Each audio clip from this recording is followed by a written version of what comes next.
Hello everyone.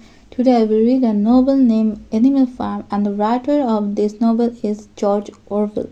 So let's get started. Chapter 1. Mr. Jones of the Manor Farm. He had locked the hen houses for the night. He was too drunk to remember to shut up the pop hose. With the ring of light from his lantern dancing from side to side, he lurched across the yard, kicked off his boots at the back door, drew himself a last glass of beer from the barrel in the scullery, and made his way up to bed, where Mrs. Jones was already snoring.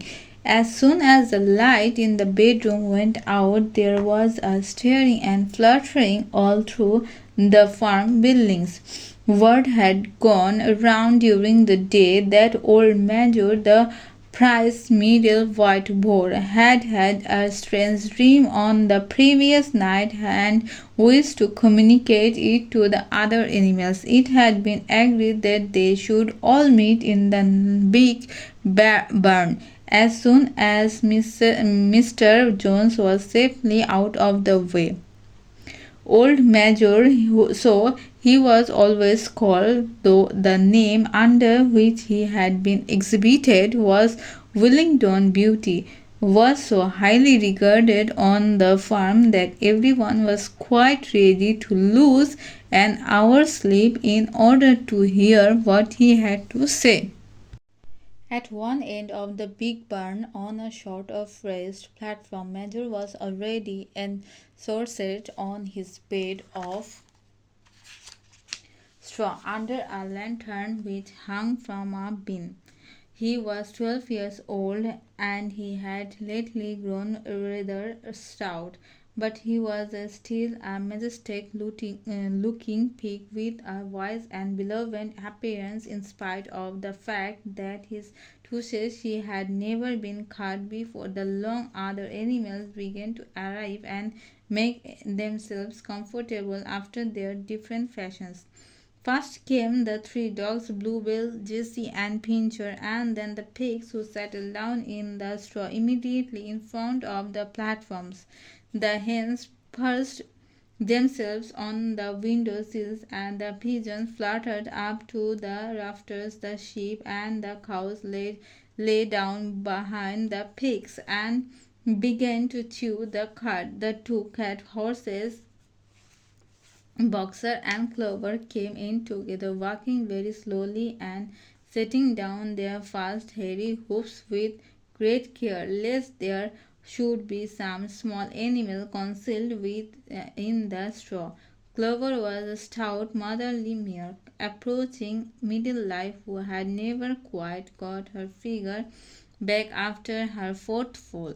Boxer was an enormous beast, nearly 18 hands high, and strong as any two ordinary horses put together. A white stripe down his nose gave him a somewhat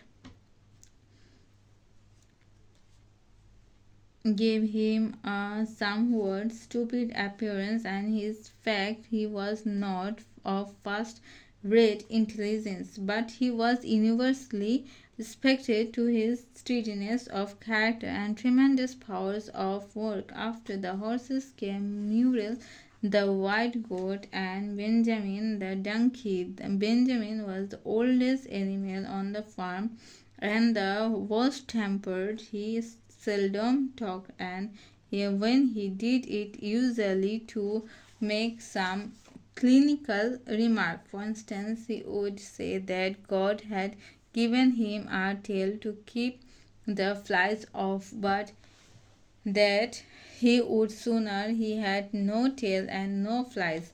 Alone among the animals on the farm, he never laughed. If asked why, he would say that he saw nothing to laugh at. Nevertheless, without openly admitting it, he was devoted to Boxer. The two of them usually spent their Sundays together in the small paddocks beyond the orchard, grazing side by side and never speaking. The two horses had just lain down with a brood of donkeys which had lost their mother, fell into the burn, chipping, flabby, and wandering from side to side to find some place where they would not be able to trodden on.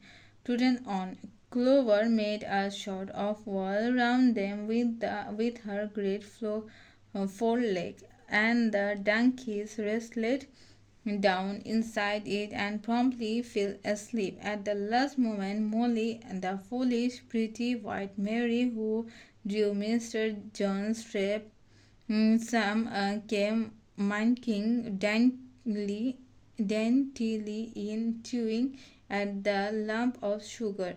He took a place near the front and began flirting her white name, hoping to draw attention to the red ribbons it was planted with. Last of all came the cat, who looked round as usual for the warmest place and finally squeezed herself in between Boxer and Clover. There was purred contentedly without major speech, without listening to a word of what he was saying. And all the animals were now present except Moses, the tame raven, who slept on a perch behind the back door. When Major saw that they had all made themselves comfortable, were waiting attentively, he cleared his throat and began. Commemorous, as you have heard already about the strange dream that I had last night, but I will come the dream later. I have something else to say first. I do not think, comrades, that I shall be with you for many months longer that before I die. I feel it my duty to pass on you such wisdom as I have acquired. I have had a long life. I have had much time for thought as I lay alone in my stall, and I think I may shall that I understand the nature of life on this earth as well as any animal now living. It is about this that I wish to speak to you. Now commemorates what is the nature of this life of ours. Let us face it, our lives are miserable, laborious, and short. We are born, we are given just to so much food, and so will keep the breath in our bodies, and those of us who are capable of it are forced to work to the last atom of our strength.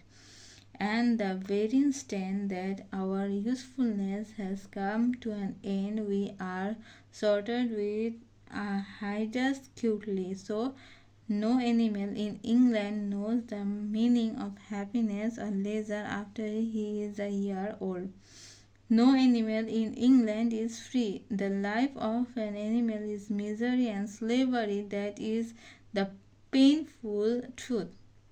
But in this simple part of the order of nature, it is because the land of ours is so poor that it cannot afford a decent life to those who dwell up on it. No commemorates 1,000 times no. The soil of England is fertile, its climate is good, it is capable of affording food in abundance and to an enormously greater number of animals than now inhabit in this single farm of ours would support a dozen horses, 20 cows, hundreds of sheep, and all of them living in a comfortable and a dignity that are now almost beyond miserable condition. because nearly the whole of the produce of our labor is stolen from us by human things. Man is the only creature that consumes without producing. He does not give milk. He does not lay eggs. He is too weak to pull the plough. He cannot run fast enough to catch rabbits. Yet he is lord of all the animals. He set them to work. He gives back to them the bare minimum that will prevent them from starving, and the rest he keeps for himself. Our labor tills the soil, our dung fertiles, and yet there is not one of us that owns more than his bare skin. You cows that I see before me, how many thousands of gallons of milk you have been given during this last year? And what has happened to that milk which should been breeding up sturdy calves? Every drop of it has gone down the throat of our enemies. And you, hence, how many eggs have you laid in this last year? And how many of these eggs have ever hatched into chickens? The rest have all gone to market to bring in money for Jones and his men. And you, Clover, where are those 4 foals are you bore, who should have been the support and pleasure of your old age, was sold at a year old? You will never see one of them again. In return for your 4 confinements and all your labor in the fields, what have you ever had except your bare rations and a stall?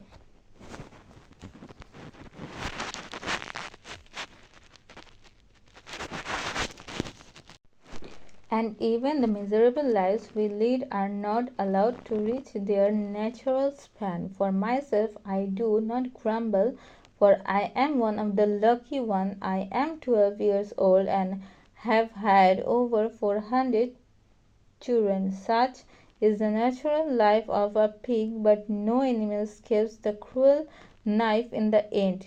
You young pokers who are sitting in front of me, every one of you will scream your lives out at the block within a year.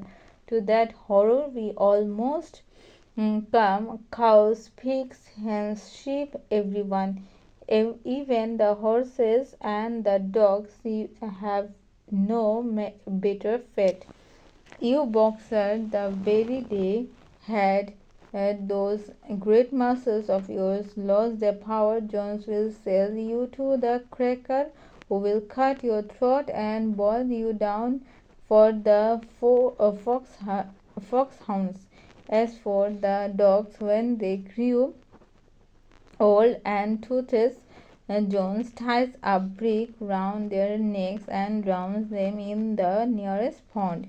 It is not crystal clear then, commemorates, that all the evils of this life of ours spring from the tyranny of human beings.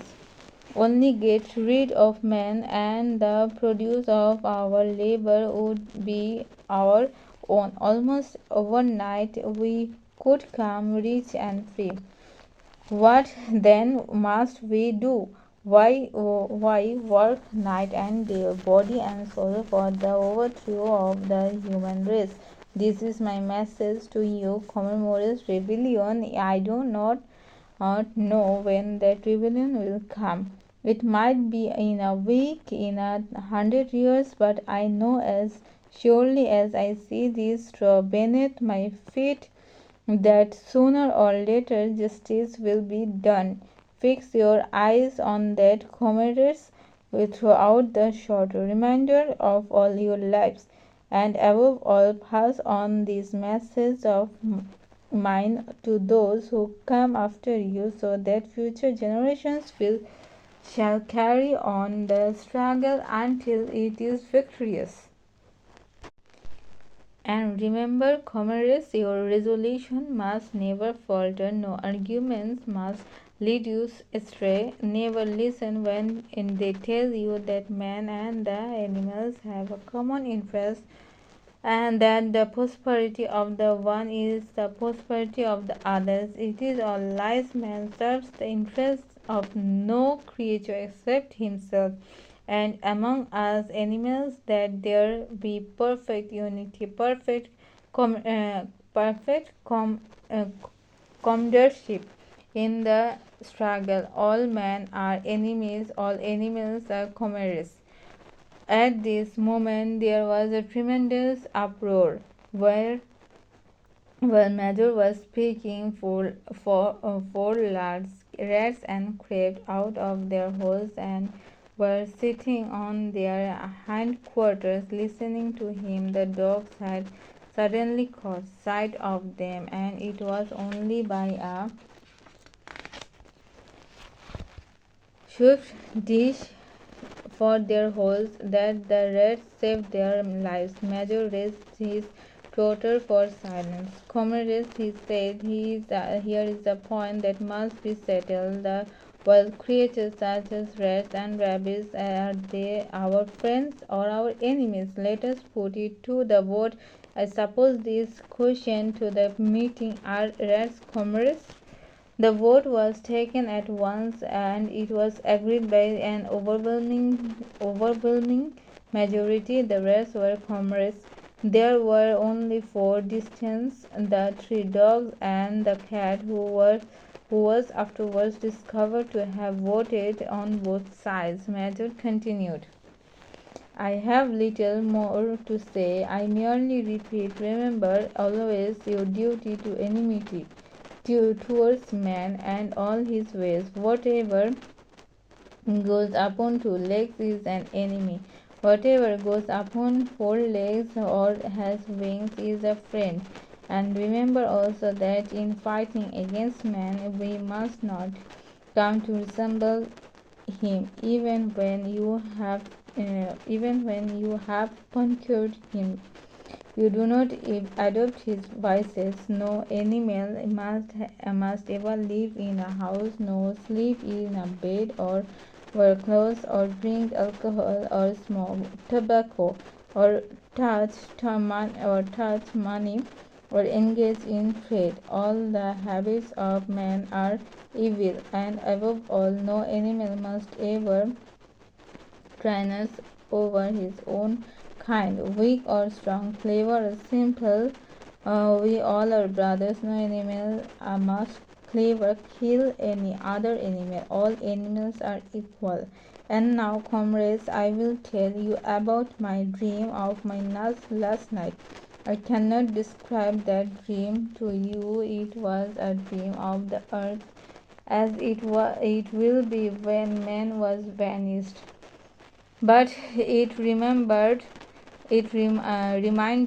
me of something that I had long forgotten. Many years along, when I was a little pig, my mother and the other souls, we used to sing the old song of which they knew only the tune and the first three words. I had known that tune in my infancy, but it had long since passed off my mind. Last night, however, I came back to me in my dream, and what is more, the words of the song also came back. Words, I am certain, which were sung by the animals of long ago, and I have been lost to memory for generations.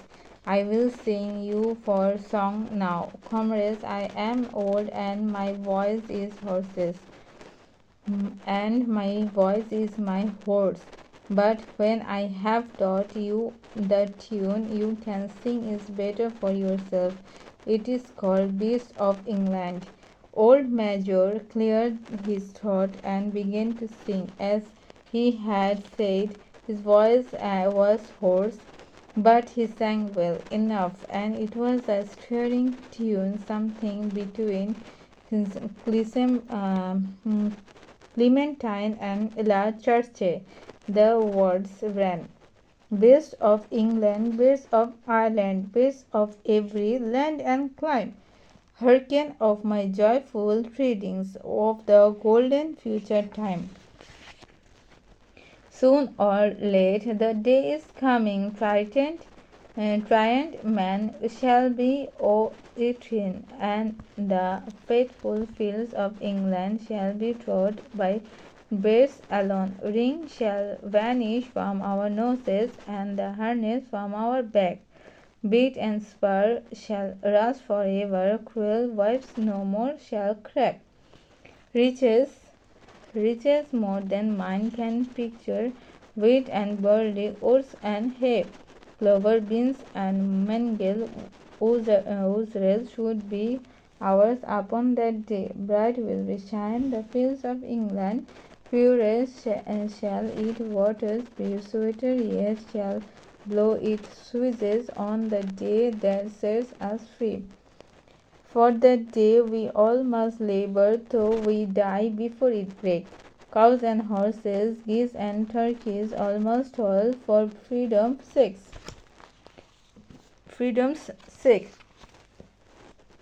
Beast of England, beast of Ireland, beast of every land and clime, hearken well and spread my tidings of the golden future time.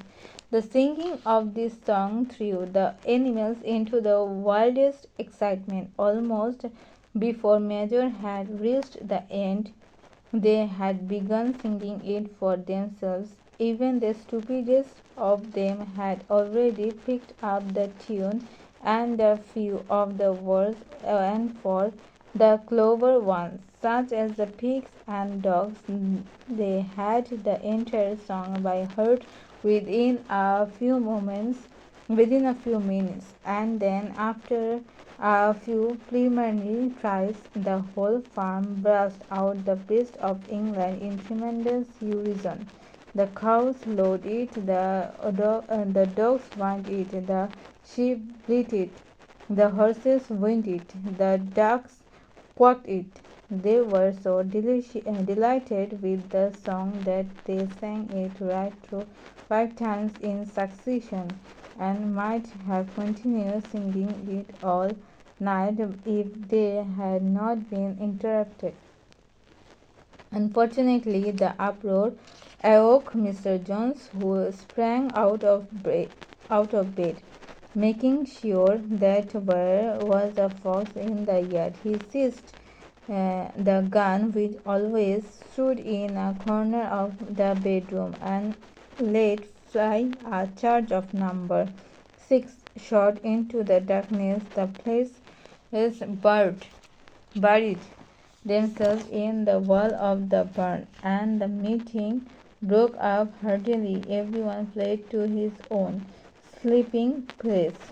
The birds jumped into their perches, the animals settled down in the straw, and the whole farm was asleep in a moment. Thank you.